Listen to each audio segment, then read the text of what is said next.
ဟုတ်လားလေ social ပေါ်မှာကျွန်တော်တို့လည်းနေနေရတ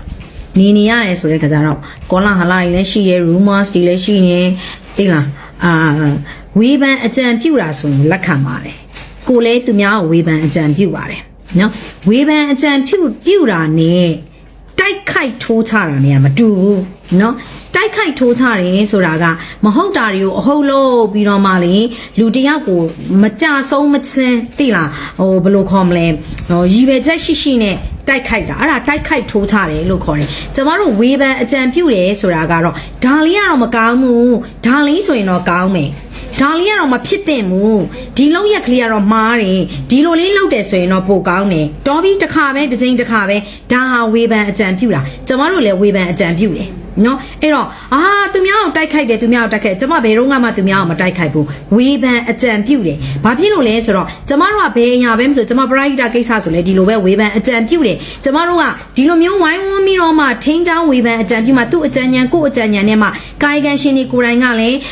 အကောင်းဆုံးဆိုတဲ့အရာတွေကိုဒါလူတယောက်ရဲ့အုံနောက်ထဲနဲ့မဟုတ်ဘဲနဲ့လူပေါင်းမြောက်များစွာရဲ့အုံနောက်ကနေပြီးတော့မှစဉ်းစားပြီးတော့မှဆင်ခြင်ပြင်ဆင်လို့ရမှာကျမတို့လည်းဒီလိုပဲကျမဆို comment တွေအမြဲတမ်း like ဖတ်တယ် comment တွေထဲမှာ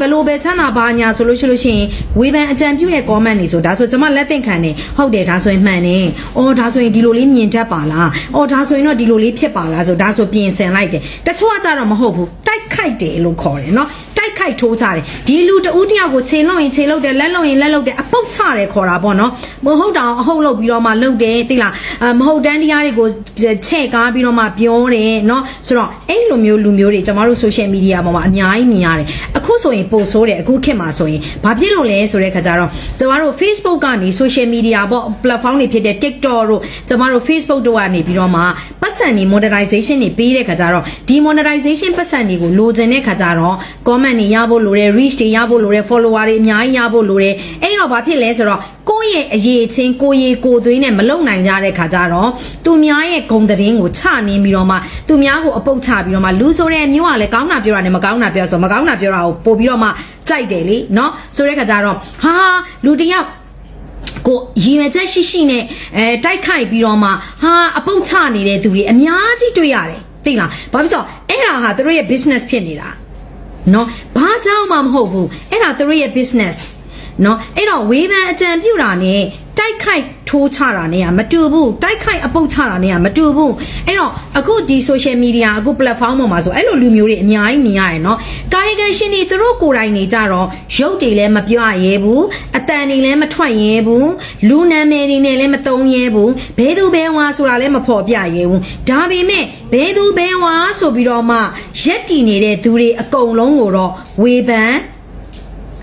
တိုက်ခိုက်တာဝေဖန်အကြံပြုတာမဟုတ်ဘဲနဲ့တိုက်ခိုက်အပုတ်ချတဲ့အလုပ်တွေကိုတွင်တင်ကြဲကြဲလုပ်လာတယ်နော်အဲ့ဒါမှလည်း reach တွေရမယ်လူတွေကသဘောကျမယ်ကြိုက်မယ်သိလားဘာဖြစ်လို့လူတယောက်ကိုကျမတို့လူရဲ့မတိစိတ်ကိုနေကလူတွေကိုကောင်းတာချီးကျူးတာနဲ့မကောင်းတာပြောတာဆိုမကောင်းတာပြောတာကိုပို့ပြီးသဘောကျတတ်ကြတယ်ဘာဖြစ်လို့လဲဆိုတော့အငုံစိတ်ကလေးတွေရှိကြတဲ့ဟာဖြစ်တဲ့အတွက်ကြောင့်မလို့လူတယောက်ကိုမရှင်နိုင်ဘူးဆိုလို့ရှိရင်အဲ့ဒီလူရဲ့မကောင်းသတင်းကိုအရန်ကြိုက်နှစ်တတ်တယ်ဘာဖြစ်အဲ့ဒါဆိုတေးစားတယ်အဲ့လူကိုမရှင်နိုင်လို့အဲ့တော့မရှင်နိုင်တာဖြစ်တဲ့အတွက်ကြောင့်မလို့မကောင်းသတင်းလေးများတစိုးတစီဆိုရင်ကိုရင်သူတို့ကဆိုပြီးတော့မှဒီလိုမျိုးမျက်စိစုံမိတ်ပြီးတော့မှယုံလိုက်တာမျိုးပေါ့နော်ဘာဖြစ်လို့လဲဆိုတော့တကယ်သူချင်းဆိုရင်အရေးချင်းအရေးအသွေးချင်းမရှင်နိုင်ကြဘူးမရှင်နိုင်ကြတော့ဒီလိုအပုတ်သတင်းတွေအပေါင်သတင်းတွေအညီဟောက်သတင်းတွေဆိုအရန်သဘောကျကြတာပေါ့နော်အဲ့တော့အဲ့ဒီထဲမှာကိုကမပါဖို့လိုတယ်အဲ့တော့ social media platform ဆိုတာယူတတ်ရင်ကုသိုလ်ရတယ်မယူတတ်ရင်အာကုသိုလ်ရတယ်နော်နေ့စဉ်နဲ့မြအာကုသိုလ်ဖြစ်တယ်အဲ့တော့ဘာဖြစ်လဲဆိုတဲ့ခါကျတော့တချို့လူတွေကသူများသာရင်တိုက်ခိုက်တတ်တာသူများသာရင်လက်ညှိုးထိုးတတ်တာသူတို့ကိုနိုင်ကြတော့ရုပ်လည်းမဖော်ရဲကြဘူးနာမည်လည်းမပြရဲကြဘူးဘယ်သူဘယ်ဝါမှန်းလည်းမဖော်ပြရဲကြဘူးအဲ့လိုလူမျိုးတွေနဲ့ခတ်တဲ့အစိတ်ကိုတောက်နေတဲ့သူတွေကတနာစရာပိုကောင်းတာနော်အဲ့လိုလူမျိုးတွေက social media platform ပေါ်မှာအစိတ်ဘာဖြစ်လို့အစိတ်အတောက်ဖြစ်တယ်လဲဆိုတော့သူတို့ကိုကြိုးစီးပွားအတွက်သူတစ်ဖက်သားရဲ့ဘဝတွေသူတစ်ဖက်သားရဲ့ဂုဏ်သိက္ခာတွေသူတစ်ဖက်သားရဲ့မိသားစုတွေနော်လူတစ်ဖက်သားရဲ့အကြောင်းအရာတွေကိုသူတို့ပတ်စံရဖို့အတွက်ချနေကြတဲ့သူတွေအဲ့ဒီရဲ့အစိတ်အတောက်တွေအောက်မှာကိုကမပါစေနဲ့